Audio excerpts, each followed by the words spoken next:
Hello everyone, welcome back again to another video. In today's video, I want to talk about Legion. Some people are hesitant on returning back to WoW, seeing as to how past expansions like WoD promised so much and yet gave so little. And although I am not a fortune teller, can't see through a damn crystal ball, I thought that I'd at least help you in your decision making if I make a video about 6 awesome things in Legion that I love. So without further ado, let's go ahead and get at it with number 6, long forgotten characters. The Burning Legion is one of the most powerful enemies the history of Warcraft has to offer, and Blizzard knows that. Blizzard knows that against a threat like this that has been defeated numerous times in the past at the hand of Azeroth's defenders, this time the demons are going to hit harder, and as a result we are going to need all of the help that we can get. That's where old characters, long forgotten characters from Warcraft 1, 2, and 3 as well as past expansions return again, not only guiding us on how to strengthen our forces but also returning just so we can remember how badass they were and still are. How badass that they show up again when the entire world is under siege, and better yet, how badass it is that Blizzard has not forgotten them, and for that I honestly am really thankful. Whereas in certain past expansions we are shown somewhat a narrow point of view, just a spotlight on us, the person who is guiding us through certain raids like Lorewalker Cho in Siege, and the enemy of the current expansion. In Legion, tons of characters will once more receive a spotlight, and for a damn good reason. Their damn planet is getting attacked by demons. I'm not exactly going to say who is returning when, because I don't like to give out spoilers, but just know that tons of legendary characters are going to return. Number 5, questing. Alright, now I know I made a video about questing only a few days ago, but it's something that's just absolutely great in Legion that I really love. To anyone who says that the quests are boring or overrated, you obviously have not done all of the questing. Compare Legion's quest to that of WOD and it will blow it out of the park 1000%. What I love so much about these quests are the scenarios that appear in the select few that you are assigned to do. These range from flashbacks of past battles, you rallying behind a faction to battle against the Burning Legion, to also you playing in the eyes of the most legendary of characters while an NPC is narrating the story as you progress, guiding you through the history of the character you are playing as. So not only are you kicking ass as that legendary hero, but you're growing attached to the character as well. Damn it, it's something that I really wish I could discuss, but spoilers are something that a lot of you don't wish to hear anything of, and I realize that, so I'm going to bite my tongue for now. But when you progress through Legion, keep an eye out for the scenarios. There may only be a few, but they are story driven, fun, and better yet, it leaves you wanting more of the scenario when it ultimately ends. Number 4, dungeons. Dungeons in Mists of Pandaria and Warlords of Draenor for the most part have been rendered irrelevant ever since the first raid of each expansion came out. Aside for your legendary ring quest, challenge modes, and later on mythics, there was really no reason to come back to actually do the dungeons themselves. However, in Legion, dungeons will yield gear that will be on par to that of raids. From what I heard in the past, the highest level of mythic dungeon gear was on par with that of mythic raids, but I am not sure if the item level has been lowered as of late. Nevertheless, that doesn't mean that they are easy. No, that's the fun part. Mythic dungeons will be coming back in Legion, but with a challenge mode type of twist. It starts off with you receiving a keystone and a set amount of time to clear a dungeon. Once you clear a dungeon before the timer runs out, you gain a power level to your keystone. Each power level will increase the item level of your loot that you will receive in the end. Now of course, every time you successfully clear the dungeon under the time frame and gain a power level, the next run through will be significantly harder. Each time you clear it, mobs will have an additional 9% health and damage, and at a level 3 keystone, additional elements are put into the key to help you fuck up even more. At level 3 to 5, one of these effects will be applied to your keystone. The first is Tyrannical. Bosses have more health and damage. Bolstering, non-boss enemies will buff nearby allies' health and damage when defeated. Raging, non-boss enemies will enrage at low health. And last of all, Teaming. More trash is put into the dungeon.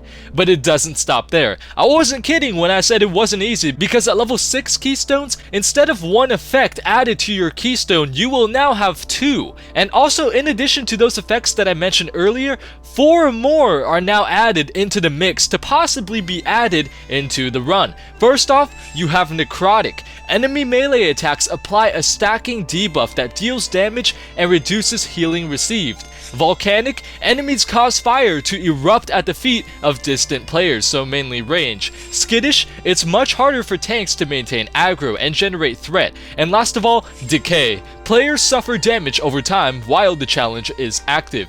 I'm really excited for this feature because as for some people who may not be able to spend 3 to 4 hours a night in a group raiding, this may prove to be an excellent gearing alternative and a challenging one at that, a very challenging one. It really shows that dungeons are now unlikely to be neglected when a raid comes out. It may give out high level gear, that's for damn sure, but you better bet your ass that you need to up your skill cap in order to even have a chance of cashing out these rewards. Number 3, Class Halls. Class order halls were something that many were skeptical about due to the similarities that some people drew with WoD's garrison. However, unlike the garrison, which is pretty much a default generalized template for every single toon, as in every single character you make will be labeled as a commander and given 20 to 25 followers to basically do your bidding as you sit back, twisting your nipples and waiting for free loot, the design of class order halls are specified around your certain class. For example, the theme of the order hall as well as the campaign missions that you will be asked to do will greatly reflect the lore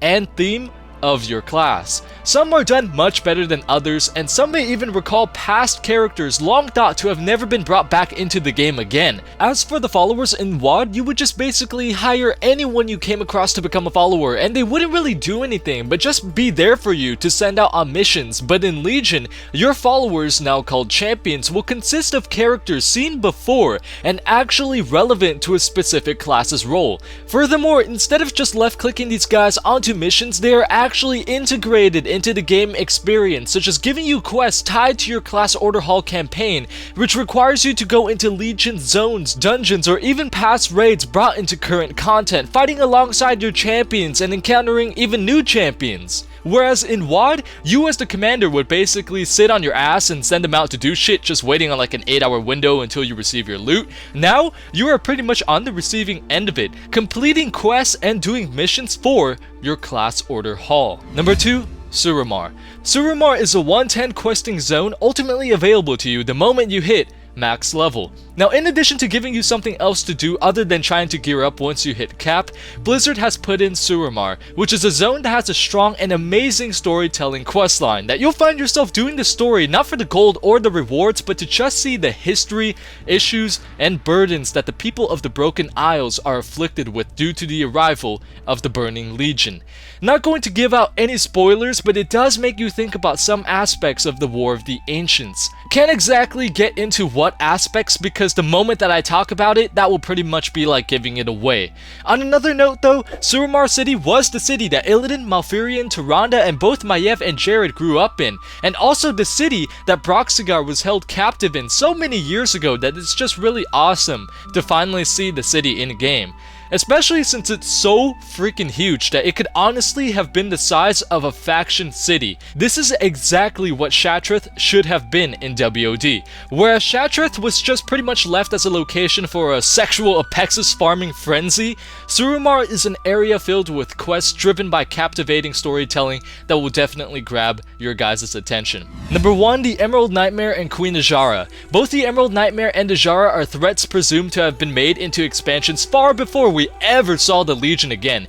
However, in Legion, both of these threats once again make an appearance, which is really good if they are both not completely killed off in this expansion entirely. As I have said, both of these threats have been long thought to have been seen before we ever fought the Burning Legion again, meaning that both the Nightmare and AZSHARA more than deserve an expansion of their own, and people will definitely want to see that. Assuming that the Legion doesn't go too much in depth with either, but rather just gives us a taste of what the Nightmare has to offer, or what exactly AZSHARA has been up to these past years, it could be a great move on Blizzard's part. Something Blizzard has loved to do ever since MoP was to have an end boss or his or her actions carry over from one expansion to the next, i.e. Garrosh going back in time to Draenor, and alternate timeline Gul'dan assisting the Legion in invading Azeroth now. Perhaps AZSHARA or Xavius or both of them will play a bigger part in the future than we know. Maybe the conflict between both us and the Legion will throw the world into chaos to where the Old Gods' prisons are weakened, allowing the Old Gods to urge recharge AZSHARA to serve them once more, or bolstering the Nightmare's powers so much to where we have no choice but to fight it back. Regardless of what is done in the future though, it's great to finally see these two characters and the danger that they command finally be seen in game after it having been teased and falsely leaked for years. But these are some of the few reasons why I am stoked about Legion, guys. Do you agree? Disagree? Or maybe there are other features of Legion that you are excited for? Let me know in the comment section down below. But that is pretty much it to this video, guys. Thank you so much for watching. I hope you guys enjoy Legion as much as I do when it finally launches, and as always, have a good one.